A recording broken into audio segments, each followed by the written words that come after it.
Hello students, मैं वीरू, आपको online tutor. आपका बहुत बहुत स्वागत है वीरू द पॉलिटी ट्रैक पर। और स्टूडेंट्स, एक बहुत बढ़िया न्यूज़ आपको दे देता हूँ। और ये न्यूज़ है कि आज हमारा पूरा 1000 सब्सक्राइबर का जो टारगेट था पूरी तरह से कंप्लीट हो चुका है। और बहुत बहुत दिल से आप सबको मतलब धन्यवाद कहना चाहूँगा और हमेशा की तरह स्वागत करना चाहूँगा इस चैनल पे। आप सब की वजह से ही इतना तेज़ी से हमारा ये चैनल ग्रोथ कर पाया है। और चलिए आगे बढ़ते हैं। आज का हमारा जो टॉपिक है क्लास 12th की बुक 1 और चैप्टर 5 है। चैप्टर 5 का नाम है समकालीन दक्षिण एशिया। और इस चैप्टर में एक सबसे महत्वपूर्ण टॉपिक है और वो टॉपिक है पाकिस्तान में किस प्रकार से लोकतंत्र की स्थापना हुआ और वहाँ पे लोकतंत्र स्थायी क्यों नहीं हो पा रही है। वहाँ पे कभी लोकतंत्र तो कभी सैनिक शासन, कभी लोकतंत्र तो कभी सैनिक शासन, और अभी लोकतंत्र है भी तो वो नामात्र का और दिखावे का है। देखा जाए तो वहाँ पे सेना का ही शासन है। तो पाकिस्तान में इस प्रकार का लोकतांत्रिक शासन किस प्रकार से हो रहा है, क्यों हो रहा है, वो सारी चीज़ों को हम समझेंगे इस वीडियो में। तो चलिए बिना देरी किए आगे बढ़ते हैं हम।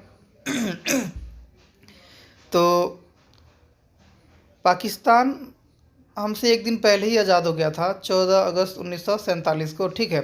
लेकिन क्या हुआ कि वहाँ पर जमींदार, भूस्वामी और सेना का दबदबा था। इसी वजह से और भी कई सारे रीजन हैं जो मैं बाद में बताऊंगा। इन सब रीजनों की वजह से वहाँ पे लोकतंत्र अस्थायी रूप से स्थापित नहीं हो पाया। पाकिस्तान में जब पहली बार लोकतंत्र आया तो पहली बार जो लोकतंत्र आया उसका बागडोर जनरल अयूब खान ने संभाला था। जब पहली बार पाकिस्तान में लोकतंत्र की स्थापना हुआ था तब की बात चल रही है, ठीक है। और जब लोकतंत्र की स्थापना हुआ तो जनरल अयूब खान ने इसका बागडोर तो संभाल लिए लेकिन जल्द ही पाकिस्तानी जनता का गुस्सा भड़का और इस गुस्से की वजह से जनरल अयूब खान का शासन गिर जाता है। उन्हें इस्तीफ़ा देना पड़ जाता है अपने पद से। और इसी ताक में बैठा हुआ था सेना। जैसे ही ये लोकतांत्रिक सरकार भंग होता है तुरंत में सैनिक तख्ता पलट हो जाता है और देश में, पाकिस्तान में जनरल याहिया खान के नेतृत्व में सैनिक शासन आ जाता है, ठीक है। और सैनिक शासन जब याहिया खान का चल रहा होता है तो इनके शासनकाल के दौरान 1971 में बांग्लादेश संकट का सामना करना पड़ता है पाकिस्तान को, 1971 में, ठीक है। क्यों होता है ऐसा? तो 1971 में बांग्लादेश के ऊपर पश्चिमी पाकिस्तान अत्याचार कर रहा था और बांग्लादेश उस समय पूर्वी पाकिस्तान था। तो पूर्वी पाकिस्तान पे अत्याचार कर रहा था, संस्कृति का मजाक उड़ाया जा रहा था, उनके ऊपर उर्दू भाषा लादा जा रहा था।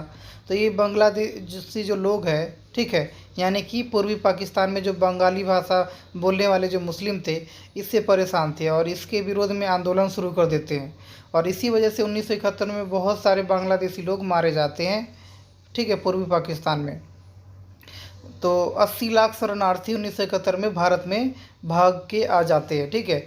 और इस समय पाकिस्तान में, पूर्वी पाकिस्तान में, जहाँ पे बांग्लादेश की बात कर रहा हूँ, पूर्वी पाकिस्तान में स्वतंत्र देश की मांग शुरू हो जाता है, ठीक है। तो 1971 में ये भारत के लिए चुनौती हो गया था कि भाई 80 लाख जो शरणार्थी आए हैं बांग्लादेश को, उसको कैसे संभाला जाए, ठीक है। लेकिन 1971 में किसी प्रकार से वो संभाल लेते हैं। लेकिन वो बांग्लादेशी लोगों को आर्थिक सहायता और तकनीकी और सैन्य सहायता देते हैं, ठीक है। और उनके जो स्वतंत्र देश की मांग है उसको समर्थन करते हैं और ये पाकिस्तान बर्दाश्त नहीं कर पाता है और 1971 में इसी वजह से भारत और पाकिस्तान के बीच में युद्ध हो जाता है। और इस युद्ध में भारत बुरी तरह से पाकिस्तान को हराता है। 90,000 पाकिस्तानी सेना को बंदी बना लिया जाता है और बांग्लादेश को आज़ाद करवा दिया जाता है। तो इस तरह से बांग्लादेश आज़ाद हो गया 1971 में। अब 1971 में जब ये सब हुआ पाकिस्तान में, तो पाकिस्तान में सैनिक शासन को अच्छा नहीं माना गया और इसलिए याहिया खान का शासन 1971 में समाप्त हो गया और लोकतंत्र एक बार फिर से स्थापित हो गया, ठीक है। पहला लोकतांत्रिक सरकार जब आया था तो वो था अयूब खान का, ठीक है। फिर सैनिक शासन आ गया याहिया खान का और फिर दूसरी बार जो लोकतंत्र आया वो 71 में आया। दूसरी बार लोकतंत्र आया 71 में। 71 में जुल्फ़िकार अली भुट्टो का लोकतांत्रिक सरकार बना था, ठीक है। और ये जुल्फ़िकार अली भुट्टो की सरकार की अगर बात करें तो 1971 से 77 तक चली। 1977 में जुल्फ़िकार अली भुट्टो की सरकार की तख्ता पलट कर दिया जाता है सेना के शासन के द्वारा। और इस 1977 में जैसे ही इनका सरकार भंग होता है कि 1977 में जनरल जिया उल हक के नेतृत्व में सैनिक शासन एक बार फिर से दूसरी बार आ जाता है, ठीक है। पहले लोकतांत्रिक शासन आया, फिर क्या आ गया, फिर आया सैनिक शासन, फिर जुल्फ़िकार अली का लोकतांत्रिक सरकार आया और फिर जिया उल हक का एक बार फिर से सैनिक शासन आ गया।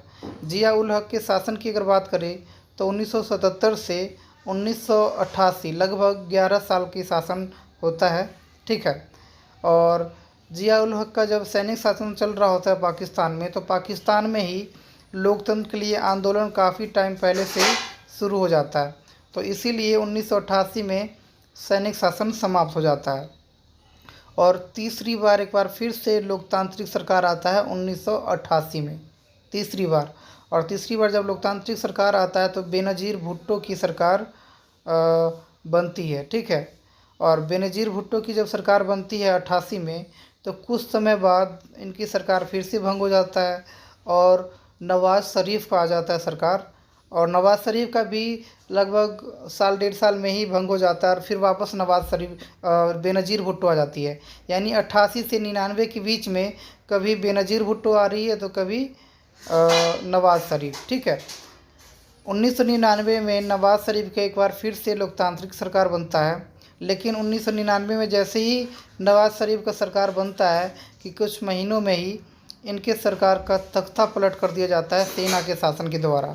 इस समय जनरल परवेज़ मुशर्रफ ने सैन्य ताकत के दम पे लोकतांत्रिक सरकार भंग किया था 1999 में, ठीक है।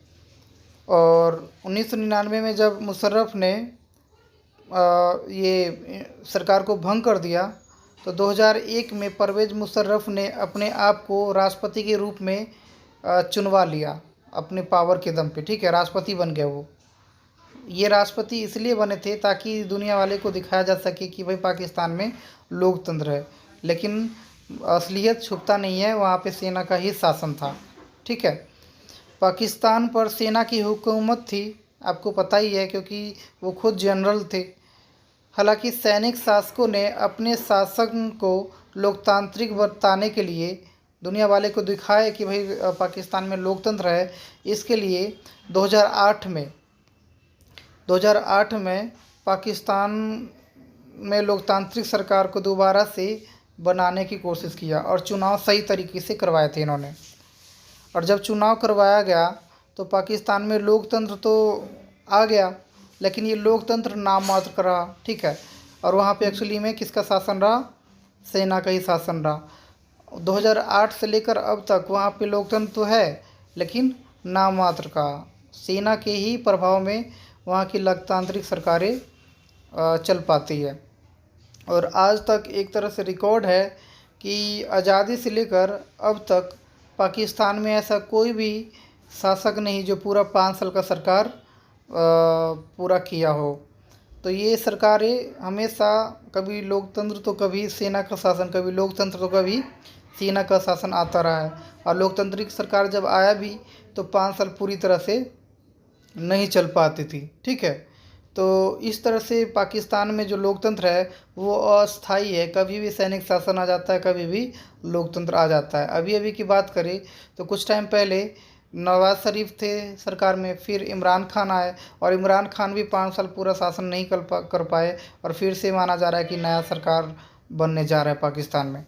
तो इस तरह से ये चीज़ें बदलती रहती है और पाकिस्तान में लोकतंत्र पूरी तरह से कायम नहीं हो पा रहा है। इसके पीछे मुख्य रूप से 5 कारण हैं। पहला कारण है अब पाकिस्तान में सेना, धर्मगुरु और भूस्वामियों का दबदबा। दूसरा है कि पाकिस्तानी कुछ ऐसे लोगों का समूह है जो मानते हैं कि भारत से सुरक्षा के लिए पाकिस्तान में सैनिक शासन को मजबूत होना ज़रूरी है, ठीक है, इसलिए लोकतंत्र नहीं आ पा रहा है। और तीसरा है कि पाकिस्तान में कुछ ऐसे लोगों का समूह है जो मानते हैं कि लोकतांत्रिक सरकारें भ्रष्ट और नाकाबिल होते हैं। ठीक है, चौथा रीज़न ये है पाकिस्तान में लोकतंत्र स्थायी ना होने के कारण, वो है कि जो विश्व के जो महाशक्तियाँ हैं, ठीक है, वो पाकिस्तान पर लोकतंत्र की स्थापना के लिए दबाव नहीं डाल रहे हैं। ठीक है, तो ये 4 रीज़न हो गया। और पांचवा रीज़न है कि पाकिस्तान में आतंकवादी संगठनों का वहाँ पे गतिविधि चलता रहता है। ठीक है, जो वहाँ के लोकतांत्रिक सरकारों को कमज़ोर बनाती है। तो इस तरह से पाकिस्तान में लोकतंत्र के ऊपर टिप्पणी मैंने करवाया हूँ, और वहाँ पे लोकतंत्र स्थायी क्यों नहीं है उसका रीज़न भी मैंने बताया हूँ। तो आई होप आपको वीडियो अच्छा लगा होगा। अगर थोड़ा सा भी अच्छा लगा होगा तो प्लीज़ लाइक शेयर कमेंट और सब्सक्राइब कर दीजिएगा, और साथ ही बेल आइकन को दबा लीजिएगा ताकि हमारा न्यू वीडियो का नोटिफिकेशन जल्दी मिल जाए। Thank you so much.